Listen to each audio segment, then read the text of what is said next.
وعلیکم السلام ورحمت الله وبرکاتہ. یو ورور د شرعي مسلې متعلق سوال کړی دی. دی وایي یو کس د بل کس سره کاروبار کولو او په کاروبار کې په هغې باندې 2 لکه روپۍ واوړېدې واوښتې. په هغې کې نیټه مقرر کړه چې 2 کاله پس یا 3 کاله پس په دغه قرضه ده ته ورکوي.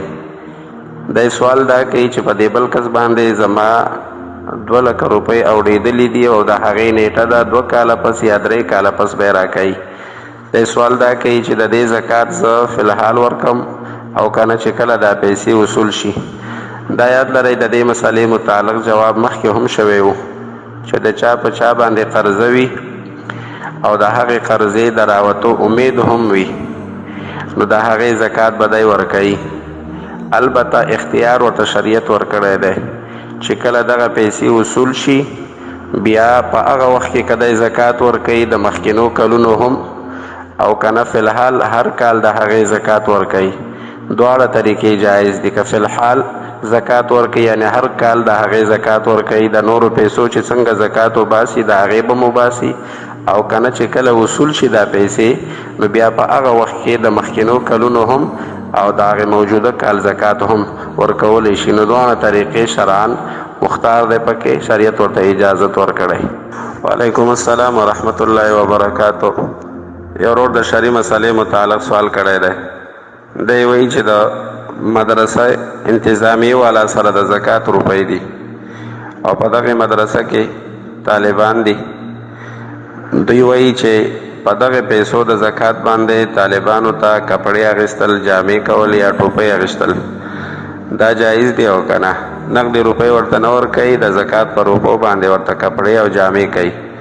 دویم سوال دا دی چې په دغې مدرسه کې داسې طالبان هم شته دی چې صاحب استطاعت دي نو آیا هغوی ته هم پې اخیستی شي او که نه؟ دا یاد لرئ د لومبنۍ مسلې جواب یې دا دی زموږ د احنافو مسلک دا دی چې هغوی ته پې جامې هم کولی شي د زکات په روپو باندې او د هغوی د ضرورت څیزونه هم ورته پې اخیستی شي.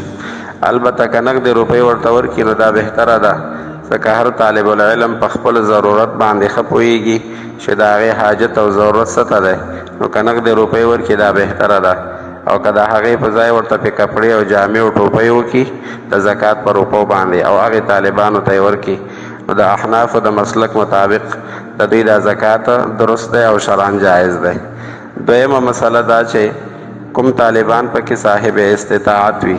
صاحب استطاعت دا معنا چې مالدار وي زکات پې نه کیږي او د مدرسې انتظامیې والا ته دا معلومه وي چې دغه کسانو باندې زکات نه کیږي نو د دغې زکات روپونه به هغوی ته جامې نه کوي نه به هغې ته پې کپړې کوي ځکه په هغې کسانو باندې چې مالداره وي په هغې باندې شرعاً زکات نه دی جایز.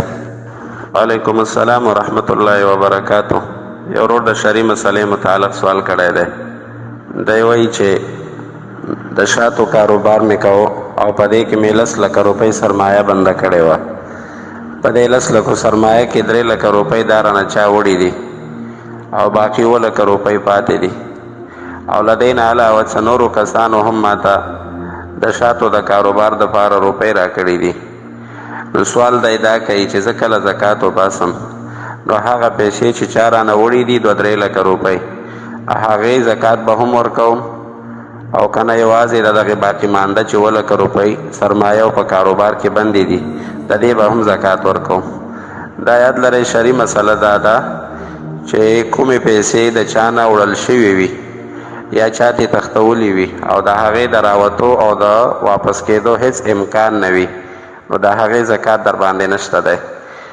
نو د سائل د سوال مطابق چې کومې پیسې ترې نه وړل شوي دي 3 لکه روپۍ د هغې زکات به دی نه ورکوي او موجوده چې څومره روپۍ د ده په شاتو کاروبار کې بندې دي چې د زکات تاریخ پرې راورسي نو د هغې پیسو زکات به دی وباسي. دویم بل چا چې کومې پیسې د کاروبار دپاره ورکړي چې کله دی نور زکات وباسي نو په هغه وخت کې دی د هغې پیسو ګټه شوي او که نه که د هغې پیسو ګټه هم شوي وي د ده په حصه کې چې څومره ګټه رسېدلې وي د هغې به هم زکات وباسي. وعلیکم السلام ورحمت الله وبرکاتہ. یو ورور د شرعي مسلې متعلق سوال کړی دی.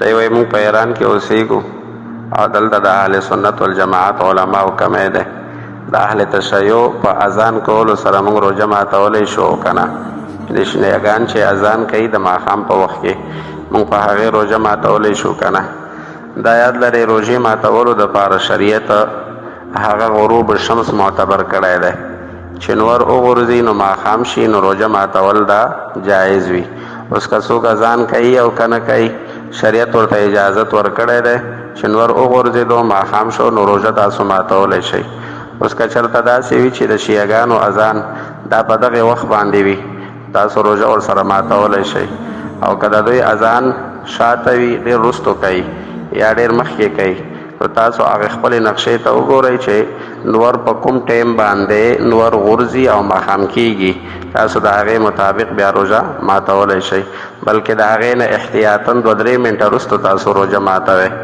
دغه نقشه موبایلو کې هم شته دی چې نور په کوم ټیم باندې غورځېږي او نور په کوم ټیم باندې راخیږي د دغې نقشه دا په دې موبایلو کې هم شته دی نو د هغې د مخکې بیا تاسو روژه ماتوئ خو احتیاطاً 2-3 منټه پسې بیا ماتوئ